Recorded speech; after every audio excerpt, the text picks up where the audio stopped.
Anyway, I'm sitting here with Ricky from Lonelyseat, and I did some photographs for you a little while back. You did and Lonelyseat's really new. I'd seen the van around for a little while, and when you said you were Lonelyseat, I go, because I'd seen the van around for a little while, and someone had told me about the concept, but I sort of probably took more notice when you came to get the photographs done, because then I started to sort of know a bit more about it. Connect the dots. Yeah, because to take the photographs, I needed to know more about what you were doing, and then just recently I read the news release that was put out, which gave me even more information.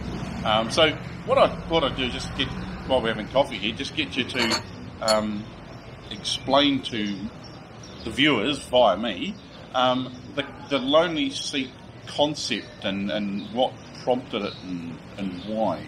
Well, okay, cool. At the risk of sounding like a broken record to some people I've caught up with previously, it's essentially a platform where people come together, just like any other platform like Airbnb and Uber. Yeah. But the difference is that we've got somebody that's driving a car that has this capacity in place, and somebody else that wants to get something moved around. Okay. So potentially somebody has a seat that they've purchased on Trade Me in Auckland, a dining room chair, and they live in Hamilton. So the more cost-effective means is probably to look for a friend who's coming down. That's like we all do. Like we all do. That's our first option. But trying to line all of that up is not as easy as it sounds. Yeah. So people are prepared to pay some money, obviously, for the convenience of getting it down. And at the same time, you've got someone in their car that's not keen on paying for petrol. So basically, we bring everybody together and say, right, you're coming down today. That seat needs to come down today. This is how much it's going to cost. This is how much you're going to get. Okay. Is that something you're interested in? And that's at a sort of a personal level. Yeah. And that's about. It's no more complicated than that.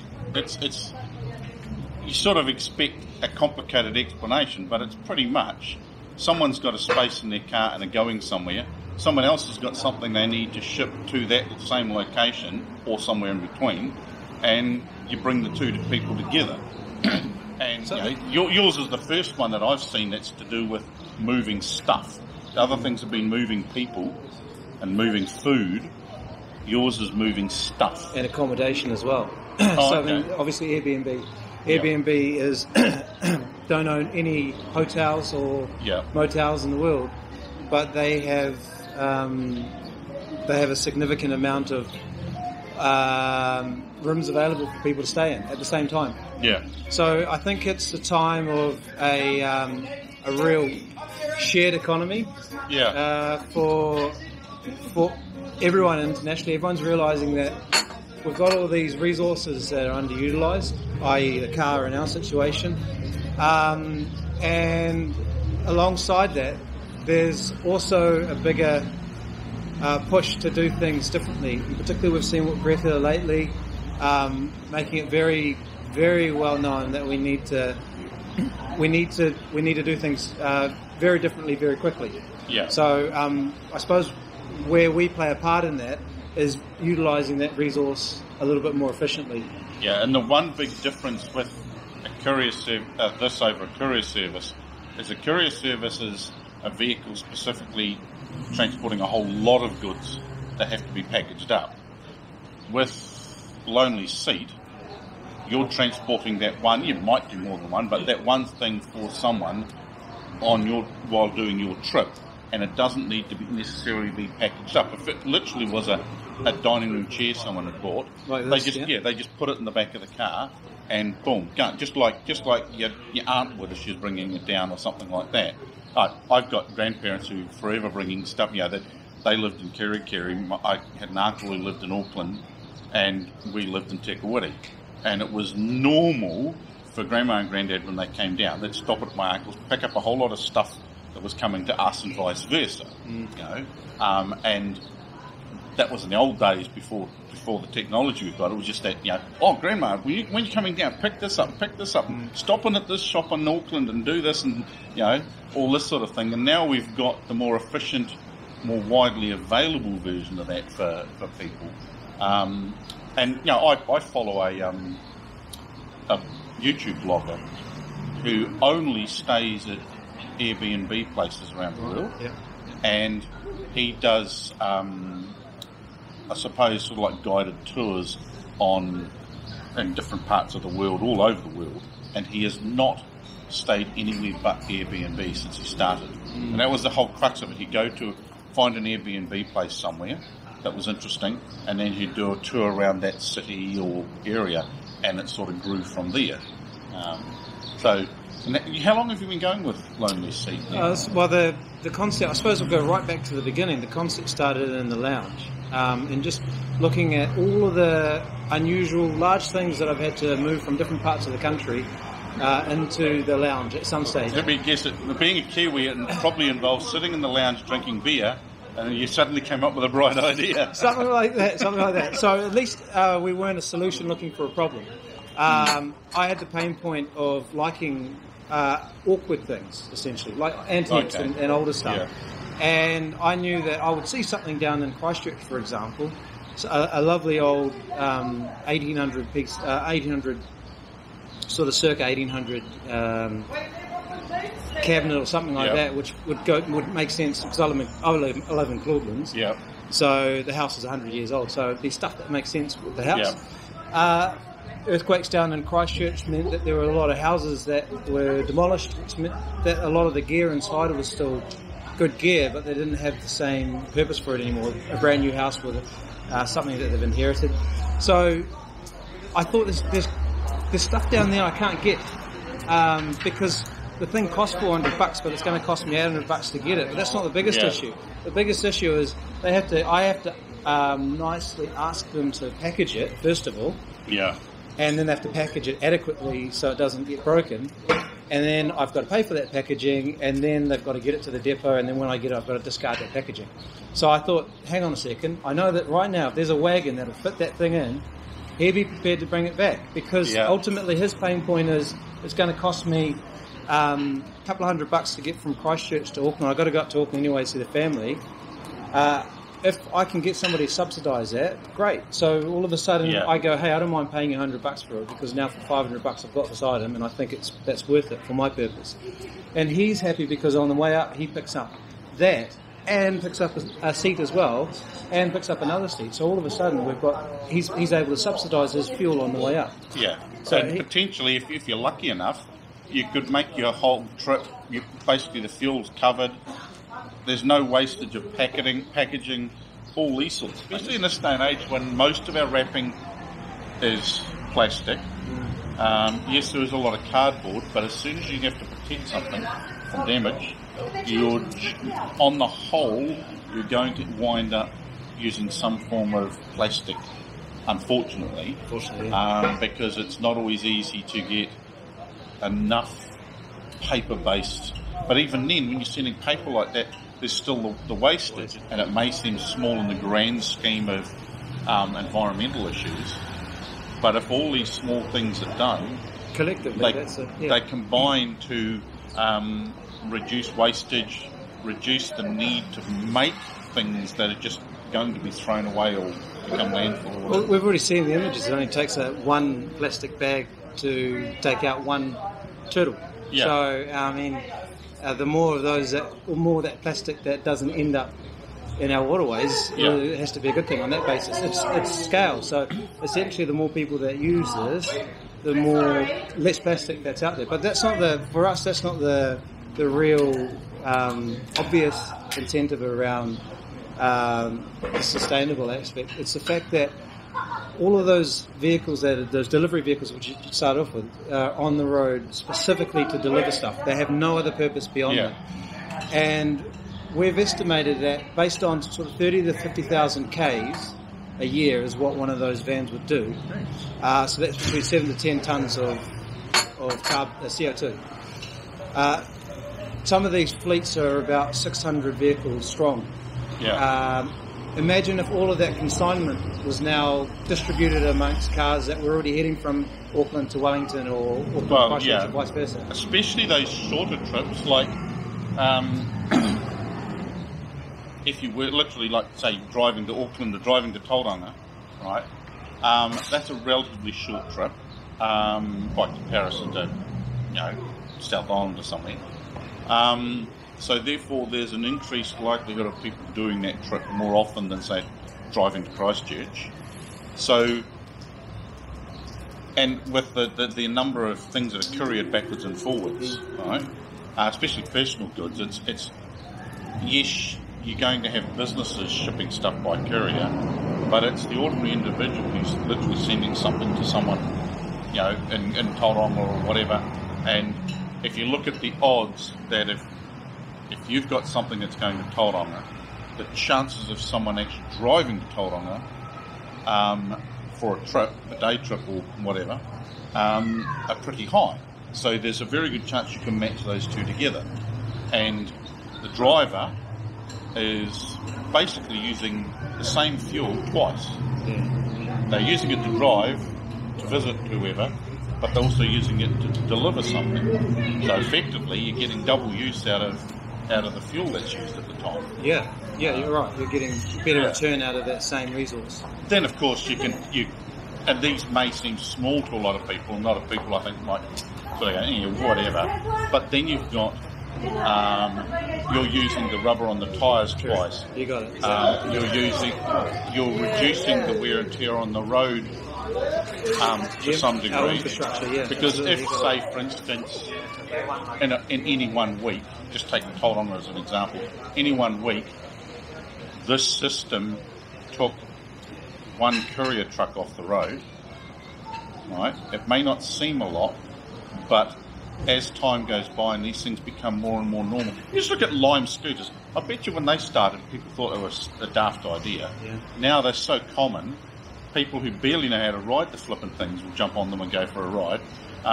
Car share, the Loop car service, that car share thing that's around town. It's gaining traction too. Yeah, yes, it's only in Hamilton, but I think it's gaining enough traction that they're going to end up in other cities eventually. I think the big thing is people knowing that it's there and getting used to using it.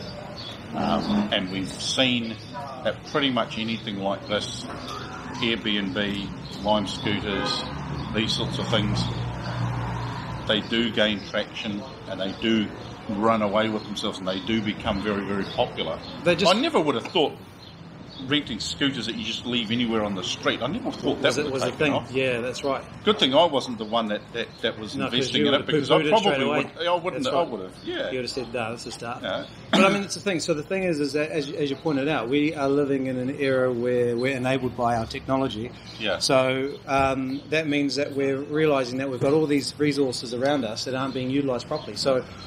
A good example is the fact that we're sitting at a cafe right now. Yeah. Urge Cafe in town, right? They sell gifts and stuff, right? I could be sitting here and buy one of their gifts that's a little bit big to stick in the post and be bothered sticking in the post, right? And go, oh yeah, I'll send that to my sister in Christchurch. And I could log on, see if there's someone leaving Hamilton. I literally, potentially, I'm not saying this is for certain, but potentially could be sitting here having a coffee, waiting for someone to come and pick the parcel up to drive it to Christchurch. And it's never moved more than about 5 metres from the shop I bought it from. That's it. So, like, right now, you could book a place tonight in Te Awamutu on Airbnb. Right now. Yeah. I know you can. Yeah. And it'll be affordable. 5 years ago, finding out if a motel was available, you probably had to ring around and all this sort of stuff, and you had to work out whether it was the right one, how far away, and all those things. Right now, at the moment, we still need to build our user base so that you're able to do that. But in 2 years' time, I want us to have the same conversation here, and we'll actually go through that exercise, because we should have the user base to be able to go, right, I want that thing sent now. Yeah. And there'll be that would be an interesting exercise. You have to remember to do that in 12 months' time, because I think the big thing is people becoming part of this as the delivery option. And even if they don't get to deliver anything for 6 months, the fact that they're on the system for when someone does need their service, it's a numbers game. You need, before people can send stuff, you need the people ready to take it. And I think that's where, again, the technology comes into play. Is you can sign up for a number of, all of these sorts of things. This in particular, you can connect the website, sign up, become part of it, right? Become a member, and just be there waiting until that one time when your trip or your need matches someone else's trip or need. Bang, two come together. Yeah.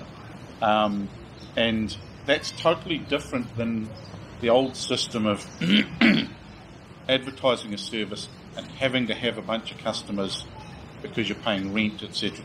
This is a case of, I have a car, I drive places, I might as well join, list my availability, and then when someone's looking for something to go somewhere, I might be the person at that time that's going to where they want to go, I might not. Yeah. But the thing is, you're there, and it's a marketplace, so you're marketing yourself, your availability. Well, not you essentially, but your space. And there's no cost to it.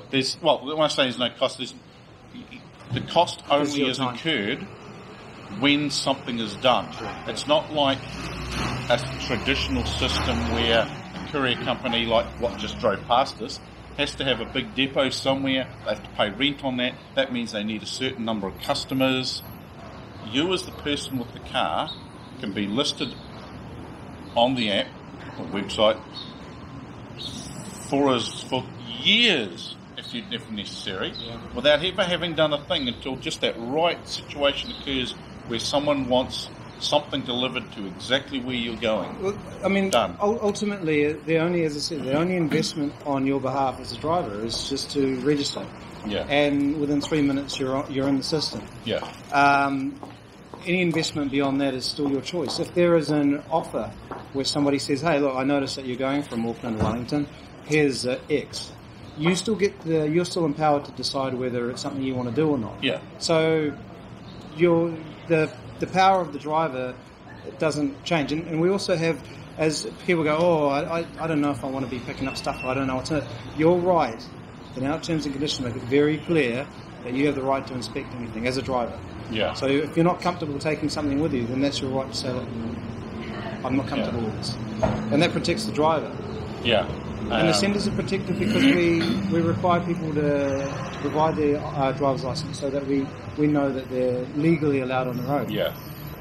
So we want a good community of drivers and senders. I think you've picked the right time, because there are other services that have been going that have got strong, that people now actually are used to the general concept. Yep. Right?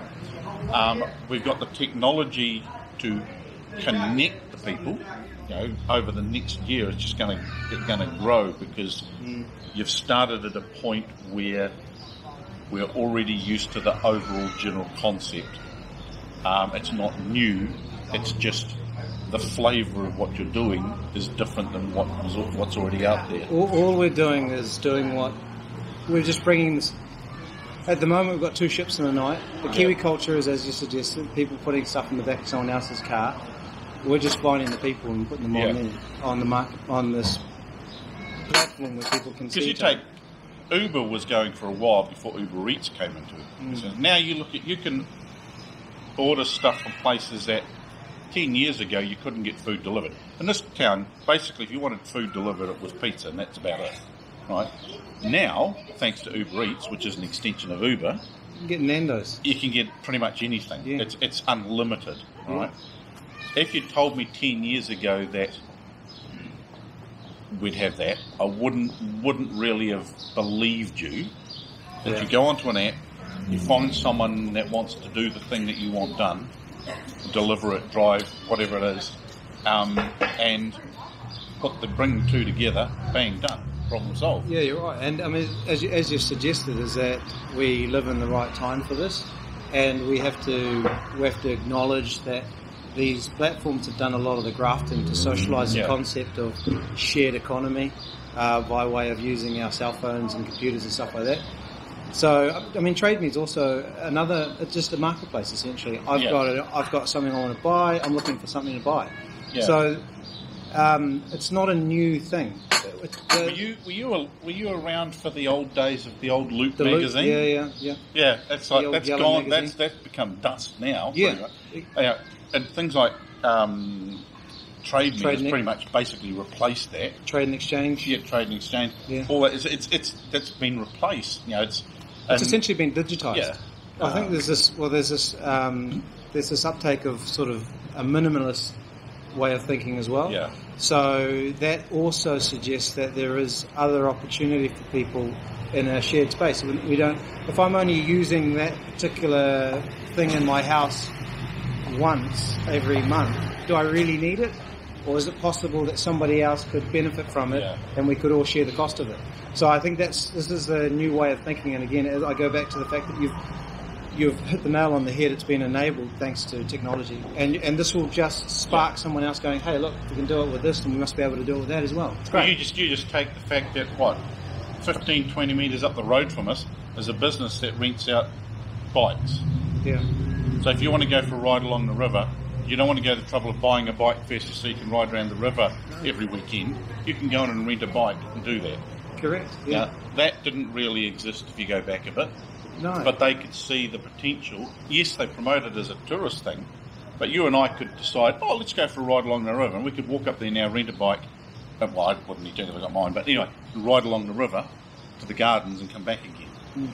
Right, hand back the bike. We don't have to maintain it. We don't have to have it take up space in our place, anything like that, because it's especially if you're only going to use it once in a blue moon. So there's 2.4 million cars out there with only one person in it.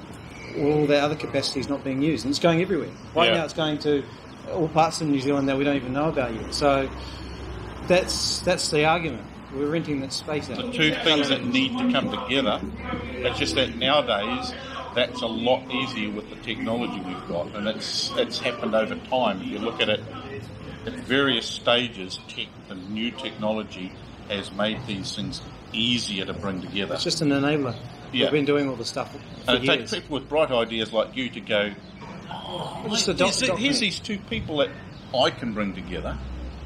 But I think you have to have, what I've realised with all this sort of stuff is people have to have that pain point. So same with Airbnb.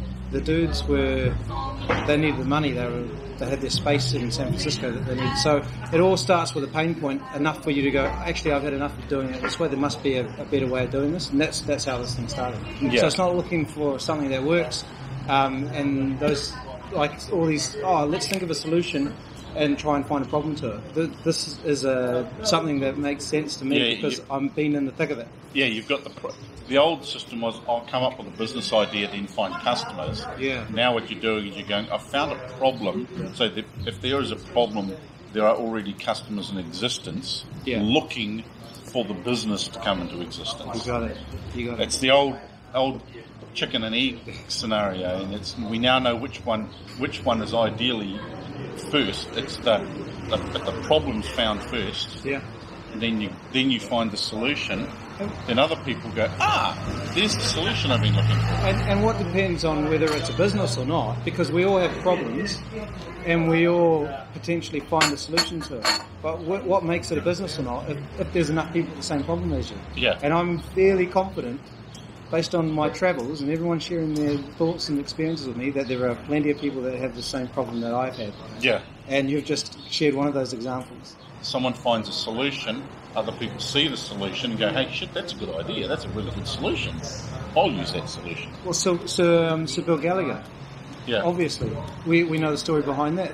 The cattle keep rubbing up against the car, so all he did was put a wire on the positive and negative of his battery and put it around the car so that it wouldn't go anywhere near it. So, I mean, that's how it started. And now he's got one of the biggest electrical fence businesses and actually security stuff as well, but in particular electric fence business, still the core of their business. Exactly. In the world. In the world, much. Exactly. You know, they export stuff all over. They got offices all over the world. Yeah. Started from keeping a horse. I think it was. It was cattle, I think, wasn't it? Cattle. Yeah. Keeping cattle away from his car. Yeah, fascinating. You know, something as simple as that. That's it. You know? So I've had this problem for years, obviously, to get some nice, stuff that I like back home. I like repurposing things rather than going and getting something new. Because how things were made back in the day were a lot more quality, and there's no point in that stuff going into landfill. We might as well reuse it, right? Yeah. So for me, I just had to wait until the technology was there to enable it, and then I just put two things together. That's basically it. And if you've got the problem, the imagination, the creativity, and then the one missing thing comes along, which is in this case the technology, it's like that one missing piece in the puzzle. The puzzle's finished. Yes, So, you got it. Sweet. You got it. Cool. Oh, thanks very much. Pleasure, mate. And people have seen the website address on the bottom of the screen by now, so they can go along and have a look for themselves direct to the website, and possibly even sign up and start moving stuff. Sounds good. Yeah, cool. Appreciate it. Thanks, Lance. Have a good day. Yeah, cheers, buddy. Thank you. Cheers.